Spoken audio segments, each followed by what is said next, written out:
quite excited, Allan, because obviously we've never met before, but I've spent all these years following the little dot on the Norseman tracker, you know, when you're heading up Zombie Hill, and I'm watching guys like Graham Stewart and Chris Dillon trailing behind you. So it's quite good to kind of finally meet in person, and instead of me just pinging me about your swims round Aker Brygge. So tell us then, in terms of your background, first of all, how is it you actually get into triathlons? Yeah, my background is it's unusual, at least for a professional triathlete, but I think it's quite common for the most triathletes in the world. I started when I was 23 years old. I didn't have a background in swimming, cycling, or running, or other endurance sports either. I was a recreational kickboxer at the moment, and I was quite like living an ordinary life in that regard. And so it just was a colleague who showed me a video of Norseman, and so I thought it was impossible to do it, but he encouraged me to sign up. So I let myself got fooled by his encouragement, and after I did my first Norseman, I was hooked. So Norseman, was that your first ever triathlon, Norseman?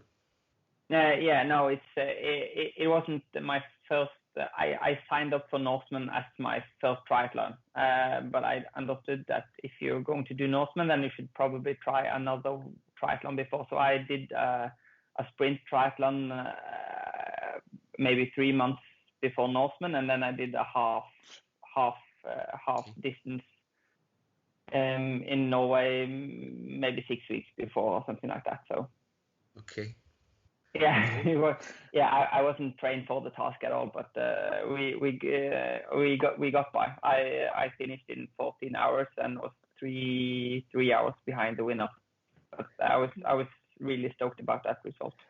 Yeah, wow. A bit of a baptism of fire, though, Allan. You're certainly jumping into the deep end pretty quickly. Yeah, it's I don't know.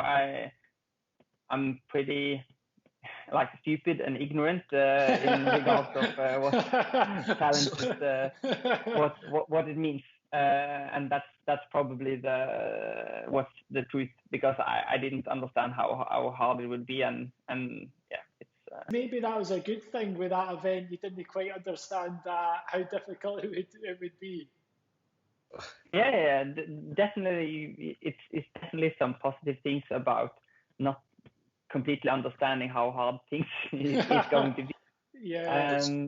It's quite literally when you said, Gary, jumping in at the deep end, because obviously the start is you go on the ferry and you've got to jump off the back of a ferry into fairly black cold water. So quite interesting, because one of our athletes, Sarah, she had a question for you, and the question was, what went through your head just before you jumped that first time?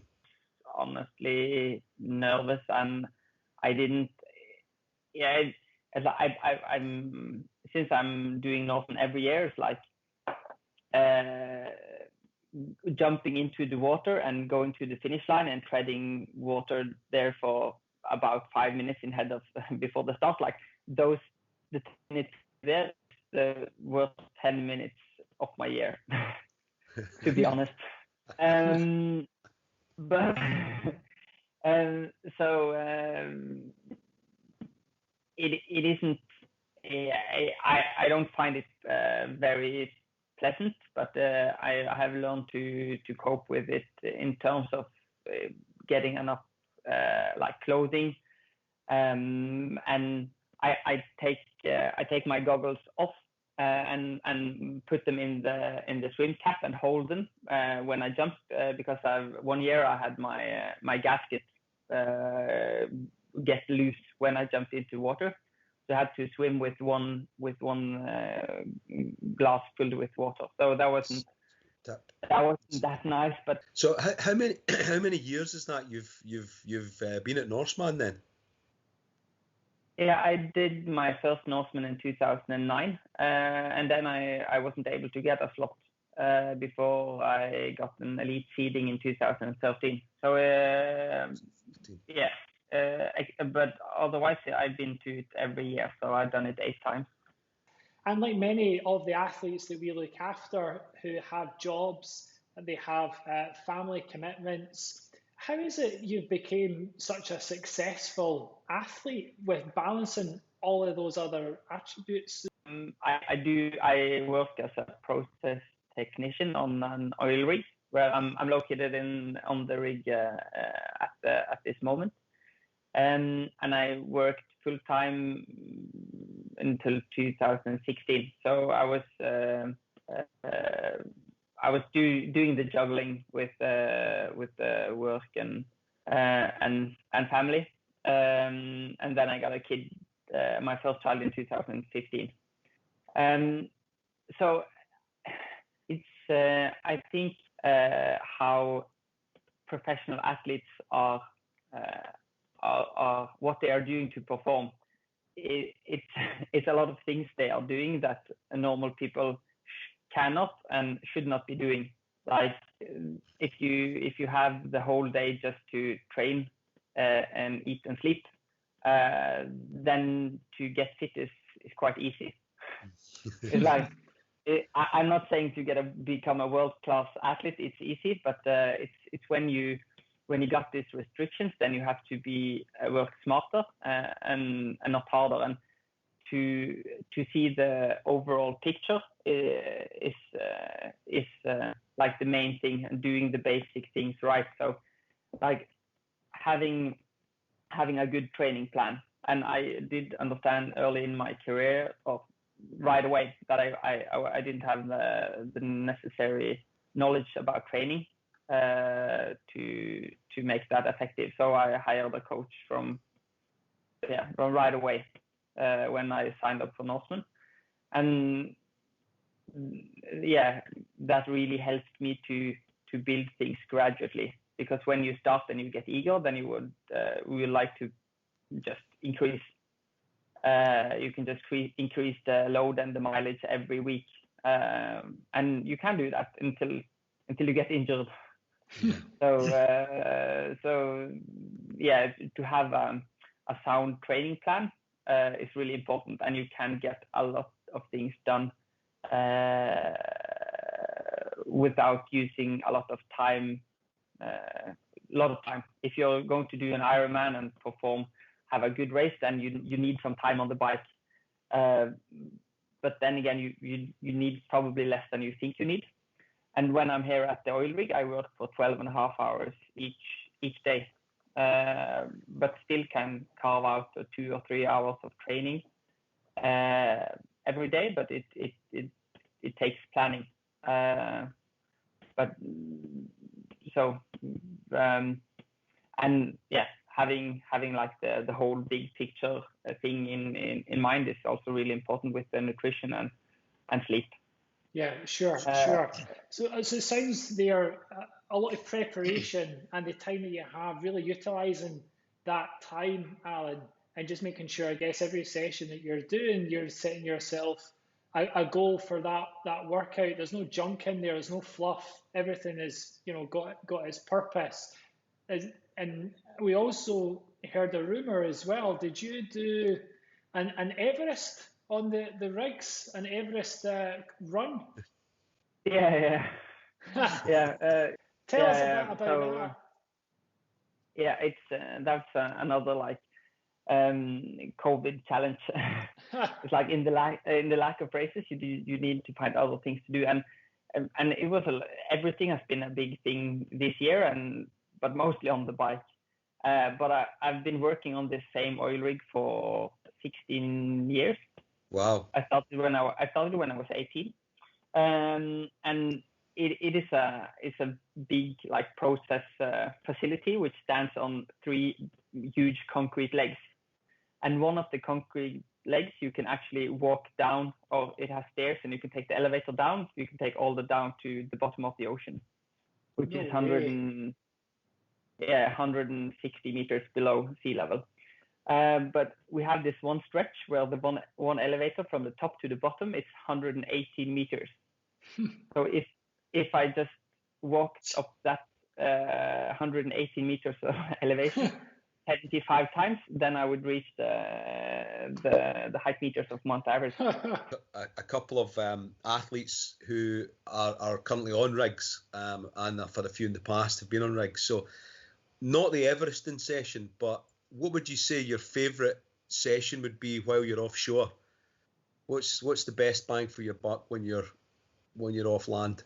But what I do like to do is to be ready to train right after I'm done with work. So a lot of people, when they're done with work, it's quite natural to go to dinner, and after dinner, then it's difficult to get in the quality session. I really like those like less than 1 hour short sessions. You can do it on both the turbo or the treadmill if you have it. We're quite lucky. We have a bike on the turbo which has my racing seat, and I have aero bars hooked to it as well. But yeah, getting those the fast high intensity intervals is I find it really helpful and time efficient, because you can't. It's no use to train until you go on the bike and sit there for 4 hours, because you will lack your sleep. And it's like you just tear down the body of hard training, and then you'll not be able to recover afterwards, because you sleep bad, and then you have to work a whole day afterwards. So I like those short sessions. If you can do them before work or right after work, that's good. And I also do 30 minutes of swim specific strength training in my lunch break. So I eat fairly fast, and then I'll go to or I do my training session before. It's like this just with the stretch cords to just activate the same muscles, and I find that really, really helpful as well, because that was a tool I didn't have in the beginning. And if you go for 2 weeks without specific training on swim specific muscles, then you really lose a lot. So I was like starting on scratch every time I went back from the rig and in the pool. But when I started to do strength specific strength training, swim specific strength training, it's only one session with oddness when I got in the pool. It's like getting the swim feeling back and stuff like that. But I was back on track in no time compared to needing 1 week to be back on where I left off. I tell you, Allan, your work colleagues must be absolutely in awe of what you're doing. You're mentioning there that you're eating your lunch really quickly, and then you're moving to the next training session, when a lot of people are just out there working just to survive their shift, and there's you doing a virtual Everest and doing all these sessions and lunchtime and before sleep, before dinner. It's really, really incredible, and it just goes to show with that, the mindset that you've clearly got as a big driver is really inspiring. So incredible stuff, Allan. Yeah, it's my colleagues thinks I'm crazy, but and they have it right. They're correct in that assumption. But it is quite interesting how it's like. It's for me. It's I don't start it this way when I was 23. I did like to take a party, and I was drinking like alcohol more frequently, and yeah, I wasn't in that level at all. So now it's just been an evolving process where you try to optimize, you do like small improvements daily. So and those really add up. And I've been like this obsession with energy efficiency. Like it's so important on the bike, and you can see it on the run as well with the Nike shoes, that the energy efficiency it really helps. Yeah. But you can also translate it to the work. So in my oil rig, I'm very focused on energy optimization, so we can reduce our CO2 emissions. And like you can do marginal gains on this rig, and it can save you a couple of $1 million each year. Sure. So that's been a quite interesting process all in all. One of the questions I would like to ask you is that as you've progressed through your triathlon career, has anything changed in regards to tactics from when you were maybe just the goal to finish the event to actually get onto the podium and win the event? Is there anything that was sort of, as you made that journey to that podium step, that you realised that you had to change the way of the execution during the event? I'm very much of driven by wattage. Like on the bike, so it's I use a software called Best Bike Splits as well to to give me like a goal for the different segments of the course. So I try to stick to it as much as possible. It's because in my history in doing Norseman, I've been relatively weak early in the bike compared to the others, but I have still been pushing my most of my wattage in the early part. It's just that the others have gone that much harder in comparison. Usually in the others have been pushing too hard. So I tried to be within my plan as well. I've just got a personal question for me, out of interest. I spent some time working in Oslo, so we've talked a lot about you being on the rig. So when you go home, what's your favourite place in and around Oslo to go and train? And what types of sessions are you doing? Because I see that you quite like going to Sweden now and again. When you cycle down the coast.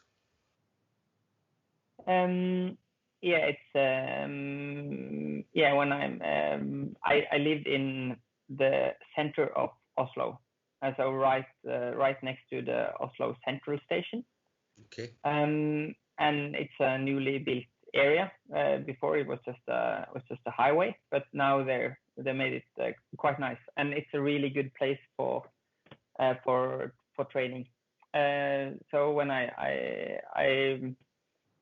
can ride along a cycle path for about 10 kilometers, and then I'm on really nice like country roads with very bikes.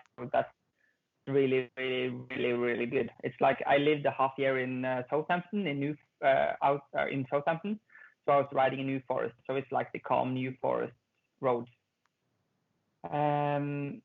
For swimming, I can just put my wetsuit on indoors and just walk out about 20 meters and then jump in the Oslo fjord. So are you that close? Are you the water side of the central station? Are you in that new development that sits behind the Opera House? Yeah, it's the new development behind the Opera House. We have a new monk museum. Okay. That's quite a big structure as well. It's the buildings behind the monk museum. So it's I'm as close as 20 meters, I guess. Wow. Wow. So that's really good because the water is quite cold. So then it's nice to just get out of the water and get in the shower with the wetsuit and take the undressing there, because it can be hard with cold fingers. So that's really good. And I can swim in the Bay Area, which is a lot of it is closed for traffic, for boat traffic. So it isn't a lot of boats there anyway, but so you don't have to worry about being hit by a boat. And a bit further out, we also have a 50-meter outdoor pool. That's at the end of the jetty, isn't it? Yes. Yeah. So that's really good. And for running, I run along the harbor, like on the path that has to be west of Oslo, and then you can do some easy or some light trail running as well. So that's fantastic. Do you ever go up? Do you ever go up into the hills behind the city, or the trails up there, the cross country trails? Do you use them? No, I'm not the cross country guy. Cross country ski guy. I'm from the west. I'm from the west coast of Norway, and we don't have snow in the winters. So I'm not born with ski on my legs.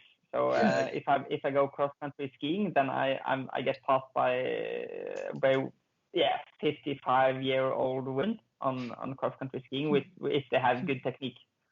So my fitness is good, but my technique is rubbish. So it doesn't go fast. Okay. So I've got a question from one of my lads, Gordon. He wanted me to ask you, for the uphill, would you use poles or not? For the uphills? Running. In Norseman? Yeah. I don't think poles are allowed. Ah, okay. They're not allowed in Norseman. So, okay, that's interesting. Interesting. I'm pretty certain. Of course, I have to check it out now, but because I didn't consider it before, but it would be an advantage. I'm quite sure at that moment your legs are pretty hammered because you have done the zombie hill, and it's a 12-kilometer quite steep section, or like really steep. Yeah, but that last section from just after the train station up on, the last 4 or 5K up the hill, I think the poles would be really advantageous there on the rougher ground. Yeah, I agree. Okay, cool. Fantastic. Right. Well, thank you so much, Allan, for your time, and what an incredible insight into your journey from as an amateur all the way to those amazing results that you've had, and also just giving us a good insight into the way that you train and manage your life. It was really fascinating. Thank you. It was a really pleasure to talk to you, and hopefully someone can learn something about it.